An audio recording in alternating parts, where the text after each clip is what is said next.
service of CNC Worldwide.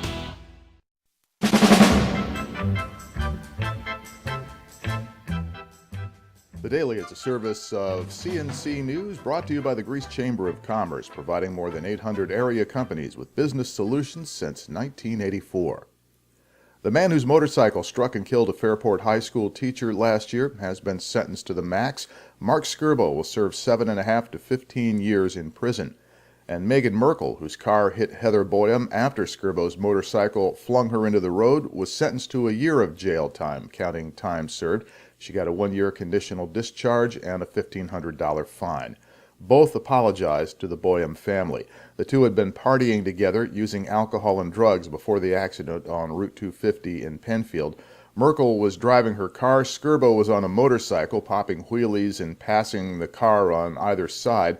He was riding on the shoulder when he hit Boyum, who was riding her bike on the shoulder. Both were cleared of the most serious charges against them, but were convicted on lesser charges, including DWI and reckless driving. State police have identified the two women found dead in the town of Sodus Sunday as a mother and daughter, 54-year-old Terry Moulton and her 30-year-old daughter, Stacy Moulton.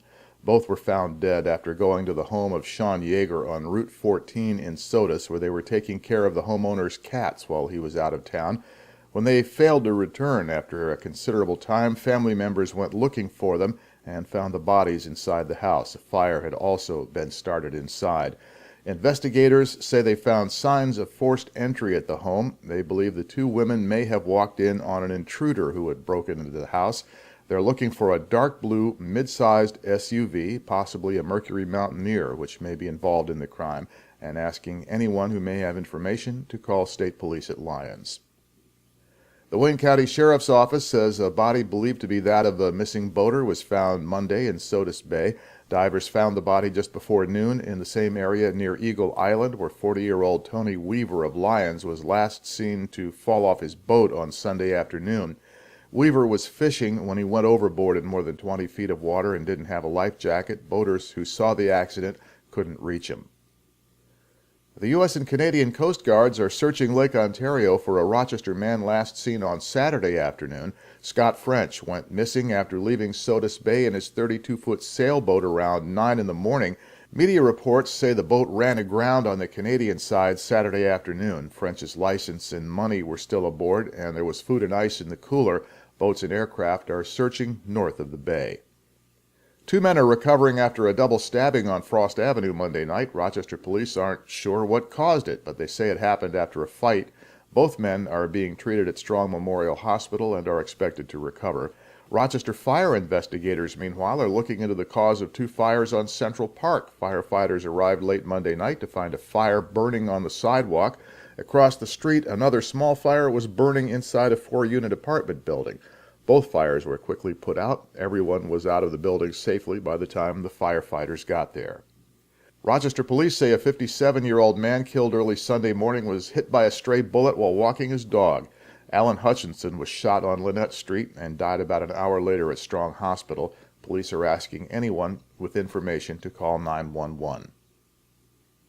A dump truck rolled on its side Monday afternoon near a construction site, knocking down 3 utility poles and ripping down wires. Power was cut to several hundred customers in the area of Brighton-Henrietta Town Line Road and South Clinton Avenue, and the driver was trapped in his cab for 90 minutes until an RG&E crew was able to get in and cut off the power. The truck appeared to have pulled out with its dump box in the raised position, snagging the wires and causing the accident, and the road was blocked for several hours. Temperatures are expected to hit 90 Tuesday and Wednesday in the Rochester area. Mayor Tom Richards says the city is extending the Cool Sweep heat emergency operation. Fire hydrants will be open at schools 22 and 41, the Sinclair and Baden Park rec centers as well. Pools and spray parks will be open for extended hours, and so will Durand Eastman Beach. County Executive Maggie Brooks says there will also be extended hours at Ontario Beach Park. The city of Rochester has sworn in its first fire department captain, who happens to be a Latino. Felipe Hernandez Jr. has been with the RFD since 2000. Mayor Tom Richards tweeted from the ceremony that his heritage isn't why Captain Hernandez was chosen, but it is a moment in history worth recognizing. The mayor also said sitting in the heat does not appear to bother firefighters.